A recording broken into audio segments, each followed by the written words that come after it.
So here at Children at Risk, we are celebrating El Día del Niño, which is about highlighting the love for literacy and reading. As we know, improving our literacy rates improves our performance in school and makes us more competitive as job applicants. But being multilingual also informs our perspective.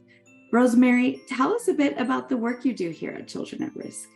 Sure. So I am the development coordinator here at Children at Risk. For those that don't know, development mainly entails the fundraising side of the organization, and I mainly focus on special events as well as individual giving. So overall, I am able to connect with a lot of different people, mainly donors, but this does include people from an array of backgrounds. I hear you're a language fiend. How many languages do you speak? I would say I speak 3 main languages, which are Spanish, English, and Portuguese. However, I do really like learning languages, so I have dabbled in a long list of languages. The most notable would be American Sign Language, Italian, Esperanto, Korean. I would be a polyglot if I could commit to one language, but I do consider myself a polyglot in training because I do have a lot of training. That's impressive. What inspires you? What sparked this interest for you? So I grew up as an English Spanish speaker. I didn't really start language learning consciously until around 6 years ago. During Hurricane Harvey, I was very bored at home.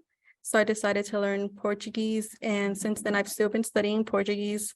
And I really was able to connect with a group of polyglots through that. So for instance, I had a friend that I made 6 years ago who lives in Brazil, who was learning English at the time. I was learning Portuguese, so we did some language exchange. And since then, he has learned Spanish and Mandarin Chinese. So I think I have just put myself into a social circle of language learners, which is very inspiring. But I also do really enjoy learning about new people, new cultures, right? A language carries so much with it. That's history, that's different ways of communicating, of expressing yourself. And I do genuinely enjoy learning about languages and what they bring. Right. I really connect with that because growing up, my first language was Spanish. And I first started reading in English and then regained this love for reading in Spanish much later on. But that's what's so exciting about this experience of being able to read in different languages and having this multicultural perspective that we bring to the world. But I'm curious, knowing so many different languages and how that exposes you to different cultures and people, how do you see the world differently through a multilinguistic lens?